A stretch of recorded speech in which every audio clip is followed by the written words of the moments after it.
Something I've tried to do over the years is build those alliances, even with people I don't agree with everything on, because when the shit hit the fan, I knew that those are people I could then call on for support. And when I went through my own issues since this genocide began and previously, I knew that I had people who didn't agree with all of my politics, but knew that I wasn't a racist or an anti-Semite or an extremist, and called bullshit on the bad faith actors who were trying to smear me as those things.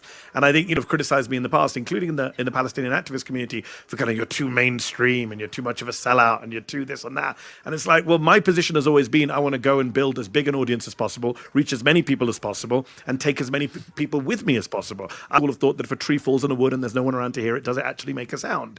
And my whole media career has been based on making sound, making noise. And that requires having supporters, enablers, sponsors, protectors. I think the same thing applies in Hollywood as it does here. And I talk to, even on this show, we talk to so many actors, comedians, Hollywood directors, people who, since October 7th, have said, look, I spoke out and I was surprised that people were there with me. And there's people who say, you know what? And ultimately, even if there's no one with me, I'm still going to speak out. I interviewed Miss Rachel last year, who's been very open about the fact that if no one ever works with me again, I'm fine with that. This is a woman who has billions of people who know who she is, massive media empire, has even more people on social media following her than Hamza does.